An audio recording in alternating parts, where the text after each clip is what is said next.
Indonesia resmi memiliki bursa kripto dalam negeri. Animo masyarakat Indonesia untuk bertransaksi di bursa kripto sangat tinggi. Badan Pengawas Perdagangan Berjangka Komoditi atau Bapepti, Didit Nurdiatmoko, mengungkapkan bahwa sampai bulan Juni 2023 tercatat jumlah pelanggan aset kripto yang terdaftar di Indonesia sebanyak 17,54 juta orang, dengan rata-rata pertambahan sekitar 490.000 pelanggan per bulan. Lalu dengan hadirnya bursa kripto di tanah air, apa untung dan ruginya?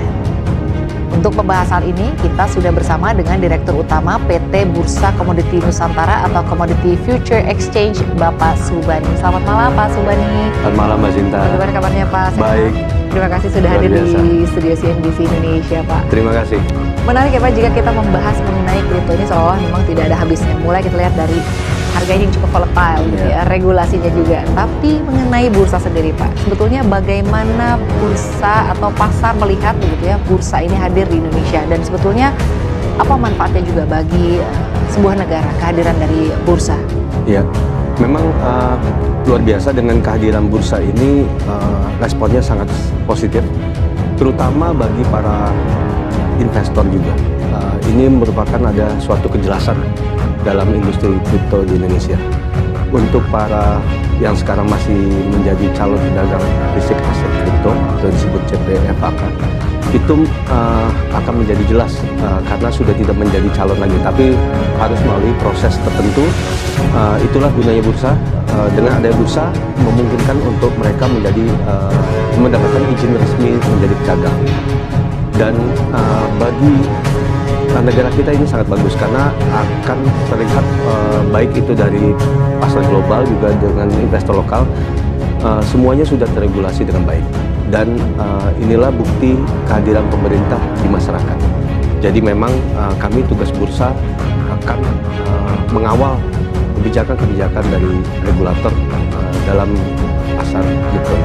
Baik, artinya memang bursa kripto ini cukup dinanti-nanti begitu ya, dan direspon positif ya oleh pasar, utamanya oleh pedagang ya. Status mereka jadi lebih jelas. Lebih jelas, ini ya, betul. Pak. Lalu selanjutnya, Pak, mengenai regulasi. Regulasi yang diterapkan pada bursa kripto di Indonesia ini sebetulnya bagaimana, Pak, dampaknya utamanya terhadap keamanan?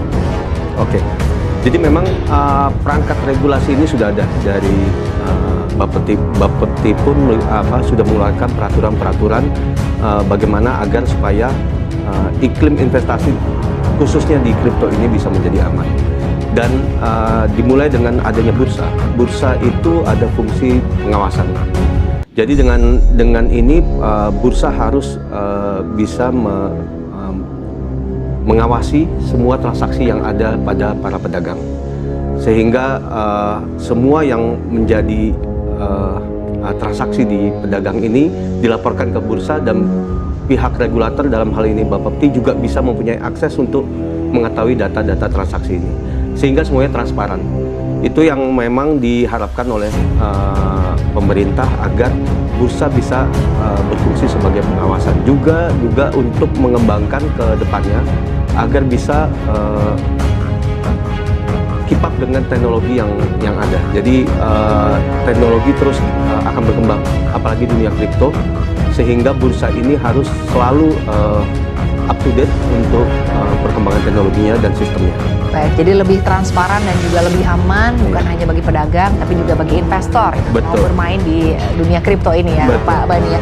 Lalu selanjutnya, Pak, setelah resmi jalan sejak bulan Juni, sampai dengan saat ini progresnya sudah seperti apa, dan sudah berapa pedagang yang terdaftar, dan jumlah transaksi harian ini seperti apa sih, Pak? Oke. Jadi dengan jumlah yang saat ini sudah mendaftar adalah 27 CPFAK dari 30, mungkin sudah bisa dikatakan semuanya sudah mendaftar menjadi anggota bursa CFX. Dan untuk target yang paling dekat adalah bursa bagaimana melayani anggota bursanya untuk bisa melanjutkan proses perizinan menjadi pedagang. Jadi ada rentang waktu 30 hari sesuai dari peraturan dari Bapepti agar bisa para CPFAK ini atau calon pedagang ini memproses menjadi anggota bursa, lalu akan berlanjut ke Bapepti yang finalnya nanti diberikan izin sebagai pedagang fisik aset kripto. Itu yang pada tahap awal untuk kita kejar. Lalu selanjutnya bagaimana para pedagang ini yang telah diberikan izin bisa terkoneksi secara sistem dengan bursa. Jadi diharapkan nantinya semua transaksi akan real time, bisa termonitor, terlapor, baik itu kepada bursa juga pihak regulator dalam hal ini Bapepti bisa melihat transaksi yang ada. Jadi semua pengawasan itu bisa terjadi. Jadi fungsi bursa dan juga regulator itu dapat diperkuat dengan adanya real time pengawasan yang akan kita lakukan. Itu mengkoneksi sistemnya dari pedagang dengan bursa. Baik, jadi saling berkait ya Pak antara bursa kripto, regulator dan juga dengan investor ya Pak. Iya, betul. Untuk ke depannya harus terus bersinergi begitu ya. Harus terus bersinergi. Berbicara mengenai kehadiran bursa kripto Pak, Ya. tentunya pasti ada sisi positif dan juga ada sisi negatif. Kita bahas dulu yang dari sisi positif Ya. Pak. Kehadiran bursa kripto ini dampak positifnya Pak untuk kita atau mungkin untuk semua itu seperti apa? Ya, mungkin kita lihat dari dua hal ya. Ya, satu dari investor. Investor baik itu lokal maupun global itu akan ada jaminan usaha yang masuk ke industri kripto ini. Memang para pelaku atau investor global sudah banyak masuk ke Indonesia. Jadi dengan adanya bursa dan ini terregulasi dengan baik akan memberikan kenyamanan bagi investor global maupun investor lokal juga. Dan satu lagi dari sisi konsumen, ini akan menghadirkan keamanan, rasa nyaman juga akan terjadi karena jelas semuanya para pedagang yang ada di ekosistem kripto ini akan melalui verifikasi yang jelas dan akan teregulasi dengan baik, sehingga rasa aman pun akan terasa pada para investor dan atau konsumen. Jadi ini pembuktian bahwa pemerintah selalu hadir di masyarakat. Jadi inilah dampak positif yang bisa kita rasakan. Kalau misalkan kita berbicara mengenai dampak negatif, saya kira mungkin tidak ada karena cost itu walaupun ada, tapi kita bisa lihat dari benefitnya juga. Jadi cost with benefit, ya mungkin itu yang bisa saya sampaikan. Baik, jadi artinya kalau dilihat nih banyak positif ya begitu ya. Kalau dilihat dari investor ada jaminan usaha, konsumen juga tentunya ada Betul. keamanan dan juga mungkin pedagang ini kan sudah melalui verifikasi yang cukup ketat begitu ya untuk Betul. bisa hadir listing begitu ya di bursa kripto ya. Betul, makanya dengan adanya rasa kenyamanan, keamanan itu akan menambah volume trading juga nantinya. Jadi market akan membesar, membantu perekonomian Indonesia juga. Baik, tadi Anda sempat menyinggung bagaimana kehadiran bursa kripto kita dan juga kaitannya dengan mungkin bursa yang ada di tingkat global ya Pak. Sejauh ini seperti apa? Artinya ke depannya Anda melihat proyeksinya akan seperti apa? Ya menurut kami kita akan selalu bergerak hampir mirip dengan keadaan pasar global ya. Namun yang menjadi unggulan bagi Indonesia itu adanya bursa yang mengatur ekosistem di negaranya. Jadi ini mungkin baru terjadi di Indonesia, adanya bursa kripto yang pertama yang mengatur para pedagangnya, sehingga teregulasi dan pemerintah juga ikut andil di situ. Jadi segala risiko bisa diminimalkan karena bursa juga harus memastikan bahwa pengawasan sebelum keadaan yang terburuk terjadi atau ada penyelewengan dana atau apa itu sudah bisa diantisipasi dengan penerapan regulasi yang baik dan juga sistem yang baik juga. Baik, artinya konsumen juga cukup terlindungi ya dengan kehadiran dari bursa Betul. kripto itu sendiri.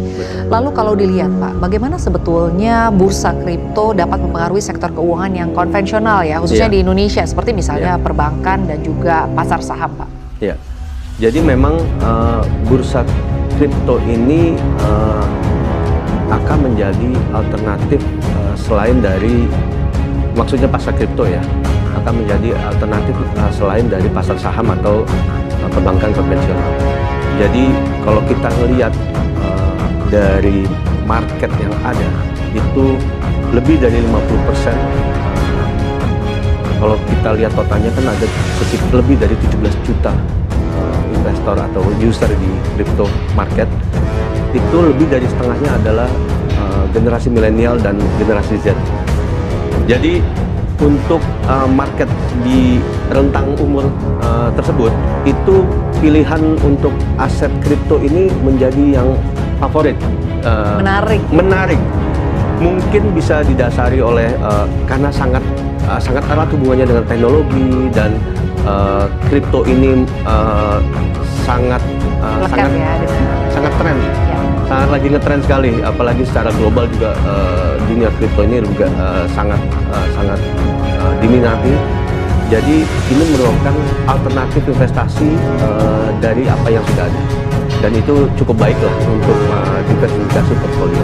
Baik, artinya harapannya dengan kehadiran bursa kripto ini akan semakin menarik lagi begitu ya, minat para investor, atau konsumen untuk bisa berinvestasi, karena mungkin sekarang akan lebih bisa transparan lagi, akan lebih bisa merasa